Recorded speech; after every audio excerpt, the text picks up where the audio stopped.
Maligayang pagdating sa ating podcast. Ako si Felon Adriano at maligayang pagdating sa ating podcast.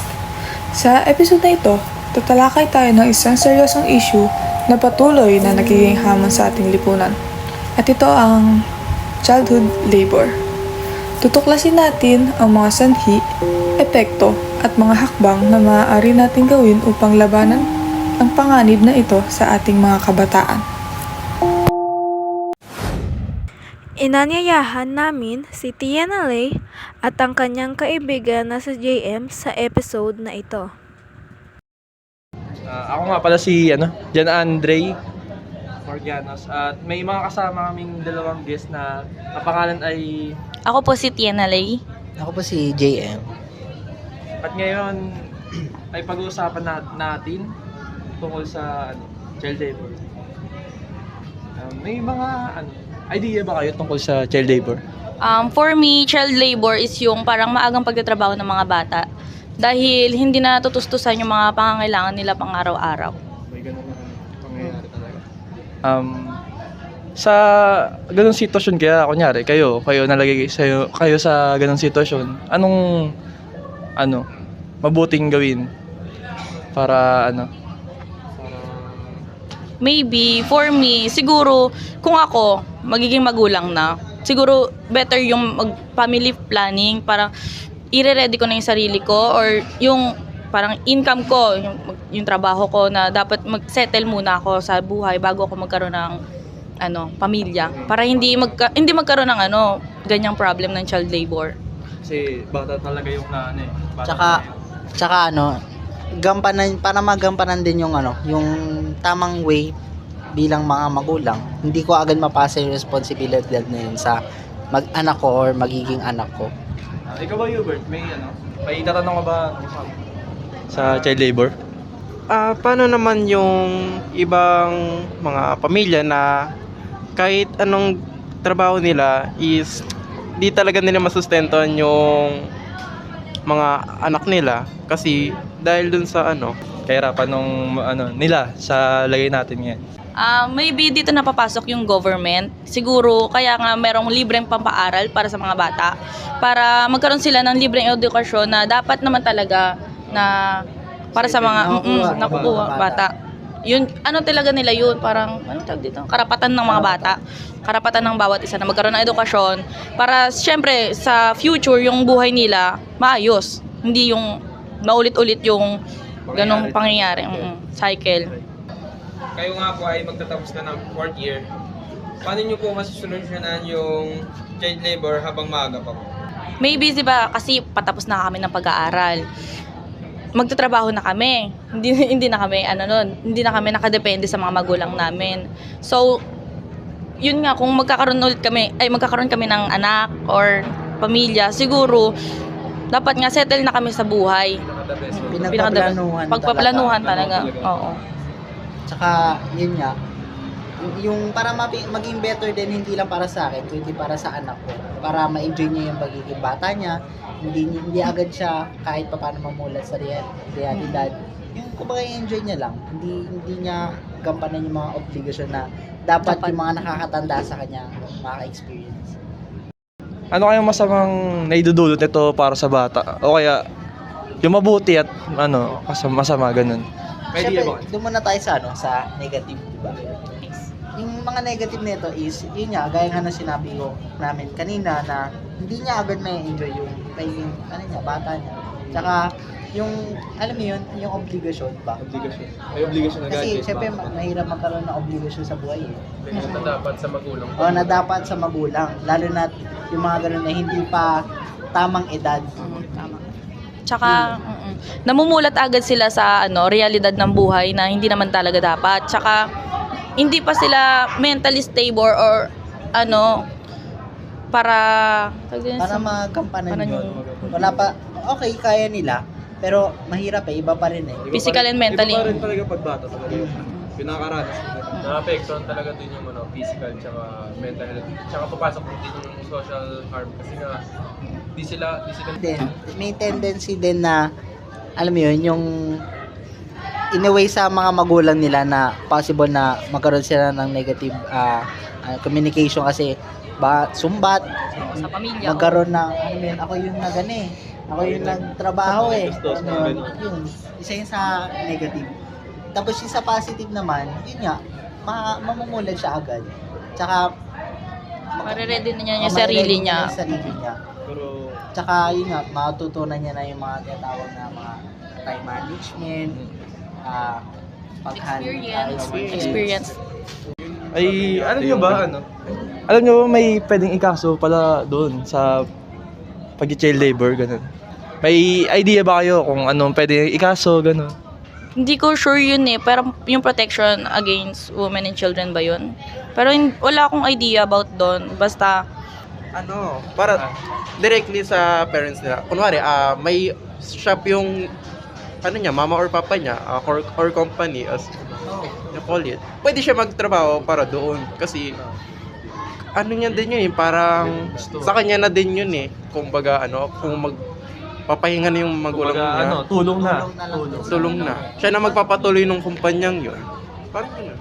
Hindi count yun as child labor. Parang binibigyan lang ng magulang niya yung anak niya ng experience about to how to manage or handle the company. Kung sa child labor nga, ayun nga, anong mga nagiging cause? Ba't naging ganun yung ba't nagtatrabaho, ganun?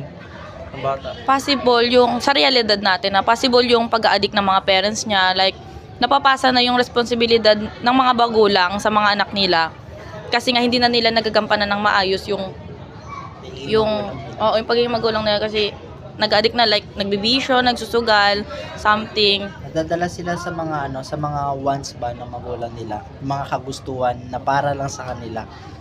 Kaya hindi na nila nabibigay yung pangangailangan ng mga anak nila sa edukasyon. Hindi na nasustentuhan ng maayos. Ano pang?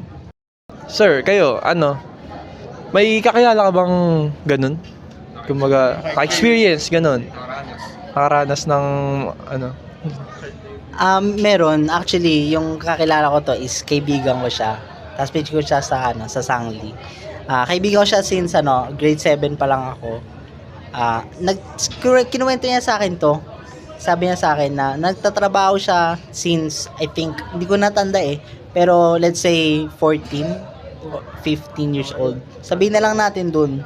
Pero hindi ko sure kung eksakto. High school na taga na nun. Tapos sabi niya sa akin na, yun, marami silang magkakapatid. Pero siya yung, hindi naman pero siya yung pinaka, kumbaga, naggagawa ng paraan para meron silang makain. Tsaka mabayaran yung mga utang ng nanay niya kasi maraming utang mami niya. At yung tatay niya is lasinggero kasi nakatira din sila sa squatter area, sa Miranda. Doon sila nakatira. So, ginagawa niya is, ipalam niyo man yung sa dagat, mga bahay doon. Sapra, tawag din. Doon siya nagtatrabaho. Sideline. Kasi, yung mostly sa mga taga Miranda is yun nga, kasi dagat din yun. Doon yung halos yung mga tao din yun yung work. Hindi man lahat, pero yun yung hanap buhay nila, kasi tabing dagat nga. Tsaka, isa sa mga tinatrabaho niya rin is construction worker, at ano pa ba, yung sidecar yan, nagsa-sideline siya sa sa Baste, yung sa may gilid ng mini stop, din siya nagsa-sidecar. Hindi ko lang alam kung nandun pa siya. Tapos nung malapit na siya mag-18, nagsa-sideline din siya ng yung sa EDSA yun kung mga kuryente. Yun. Hindi ko lang pero yung isa sa tinatrabaho niya. Ano nagiging problem niya sa school? Naging problema niya sa school is mostly absent siya, hindi siya maka-attend dahil mas pinipili niyang magtrabaho para sa pamilya niya, hindi para lang sa kanya, at hindi lang para sa kanya kundi para sa family niya, at especially nga doon sa utang ng kanyang mga magulang. Tsaka yun nga, para meron din pangkain, alam mo yun, meron din kasi mga kaibigan, kapatid niya rin is may mga utang, halos siya rin nagbabayad. Kaya yung kahit yung needs niya at once, hindi niya nabibigay halos sa pamilya niya, ay sa sarili niya. Kahit birthday hindi siya nakakapag handa. binibigay niya lang sa mga kapatid niya at magulang niya, pinapang bayad ng utang. Ang dami na may miss out sa buhay niya, no? Ang dami na may miss out. Yun. Child labor din, globally siya. Example, sa South Africa, maraming bata ang fino-force nila na mag-collect ng golds or platinum or and silver na sa pilitan dahil marami sa mga batang yun is walang magulang or Mahirap. kailangan nila magtrabaho kasi hawak sila nung mga taong nagpapapili sa Nabuso sila. kaya naman maraming namamatay dahil sa kapaguran na mga bata.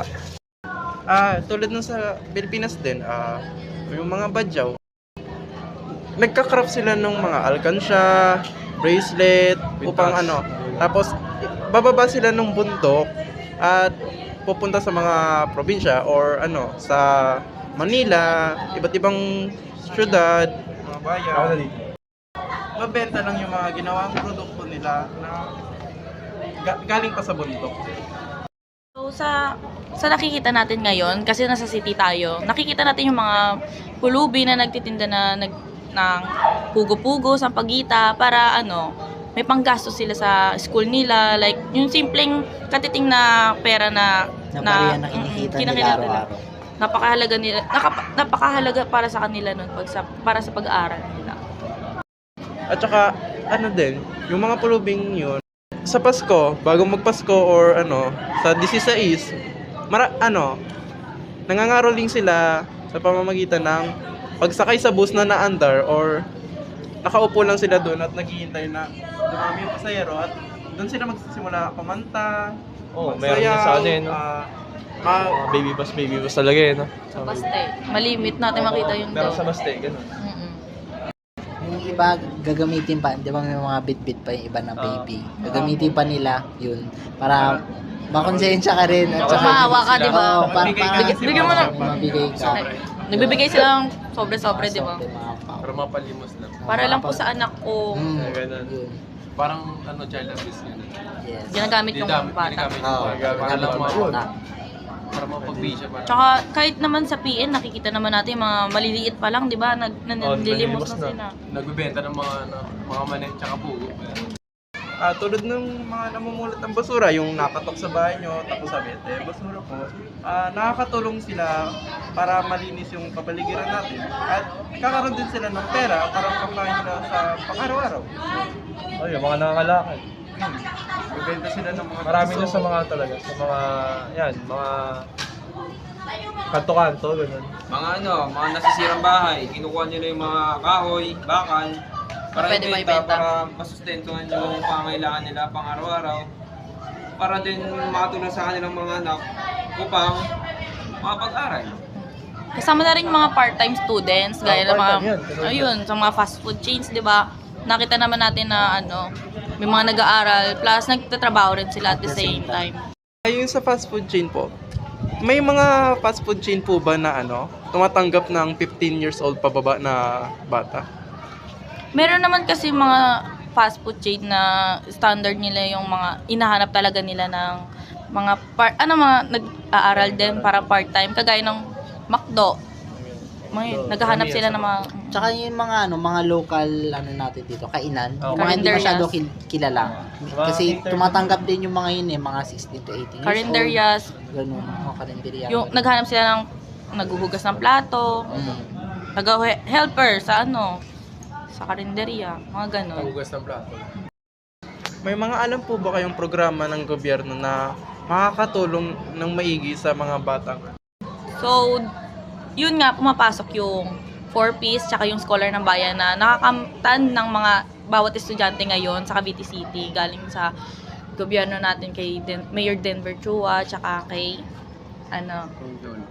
Kong Jolo. Ayun. Yun, nakakatulong yung mga programang yun para pabigyan ng sustento yung mga bata para ipagpatuloy nila yung pag-aaral nila.